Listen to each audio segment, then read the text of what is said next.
G'day guys, this is Tier and welcome back to another Fallout 76 build video. This time we are going to be taking a look into the controversial world of the infamous pistol build.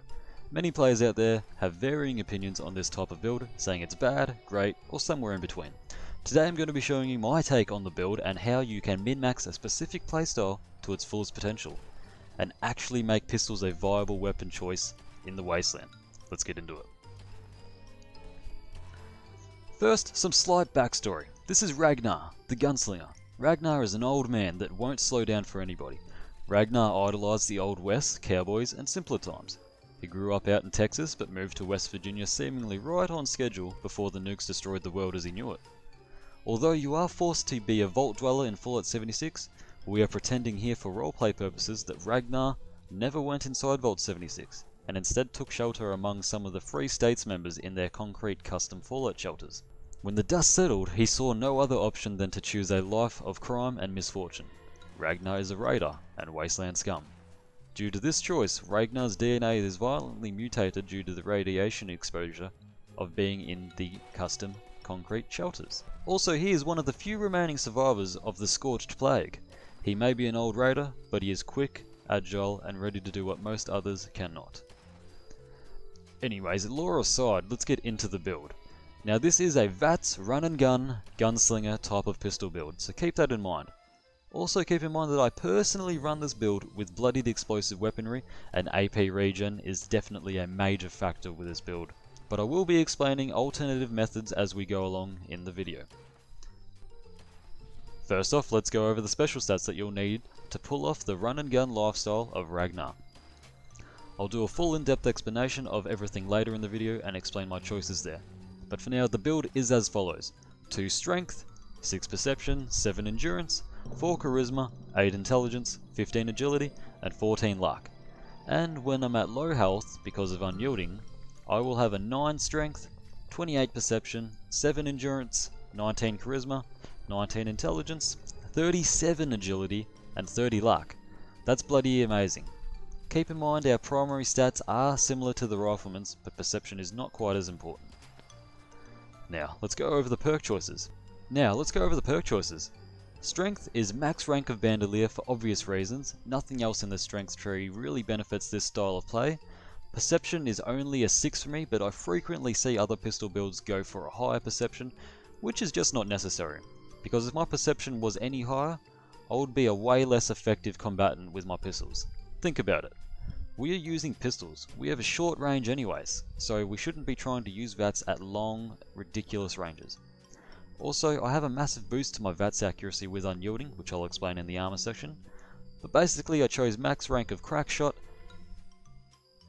and max rank of concentrated fire to slightly boost our damage and massively boost our VATS accuracy, so these two choices in perks counteract the lack of perception.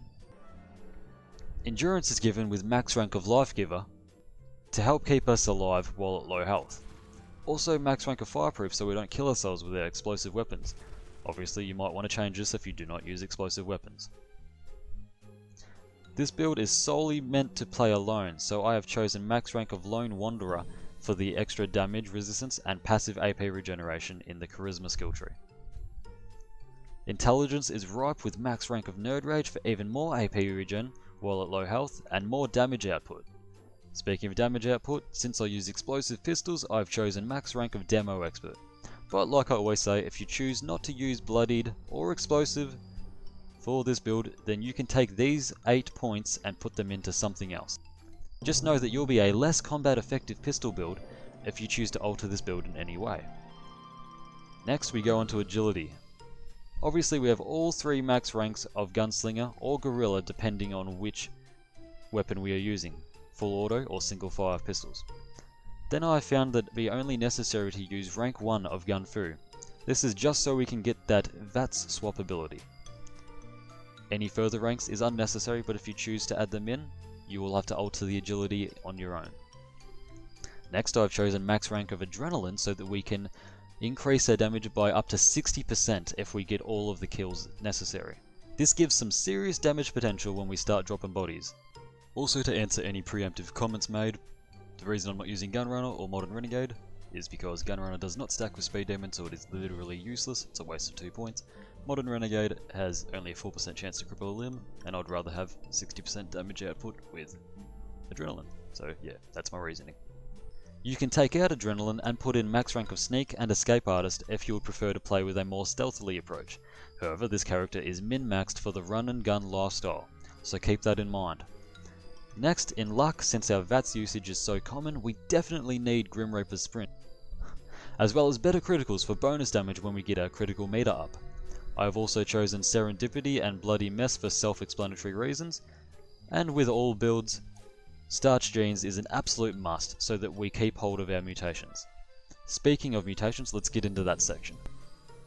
The mutations I've chosen that best suit this playstyle are Adrenal Reaction to synergize even further with our Bloodied nature, Bird Bones so that we get extra agility to use in VATS, also it's nice taking reduced fall damage, Carnivore so I can keep my hunger levels satiated extremely easily with my kills, Eagle Eyes for extra VATS hit chance and critical damage, Electrically Charged in case we get swarmed by melee folks like ghouls, then finally Marsupial and Speed Demon for obvious reasons.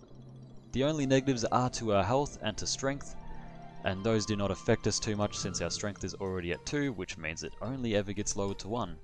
Class Freak is not needed on this build or any build that I use, it's a waste. Stop suggesting it. Next, let's talk about my weapons of choice. Obviously I have a large collection of Bloodied explosive pistols, ranging from God Roll Black Powder pistols to laser pistols. These really put the hurt on enemies.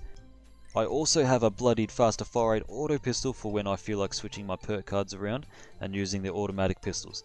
I suggest you guys do the same, as it's extremely effective to have these type of weapons on this build. Also, here's a side note, if you don't want to choose Bloodied playstyle or Bloodied weapons, then obviously stay at full health and use either Junkies or anti-armor instead. Note that you'll be less effective though. Anyways, back on track with armor, I was lucky enough to collect my ideal armor set really quickly with the help of Neolux.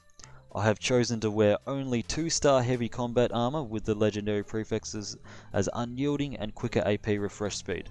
But obviously, if I did have a full set of this armor with the addition of Sentinel, it would be more combat effective. But it's not really needed in my opinion.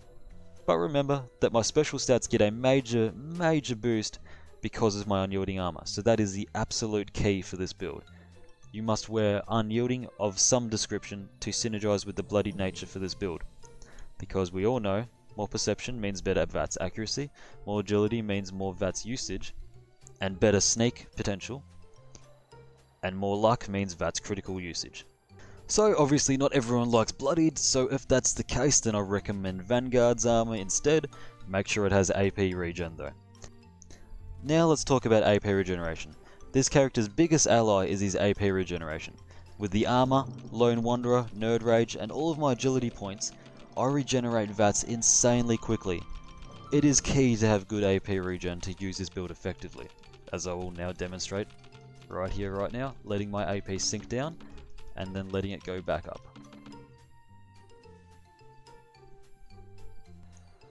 So as you guys can clearly see by the background footage, I can take out anything in my path with relative ease. I was very hesitant to make a pistol build myself, but when I looked at all the ways I could min-max to one specific playstyle, I realised it was an incredibly effective build. Ragnar the Gunslinger is one of my favourite characters to play on. He may not be taking out any Scorchbeast Queens, but he gets the job done. If you guys enjoyed the video or learnt something new, then be sure to give this video a like or share. I'd really appreciate it.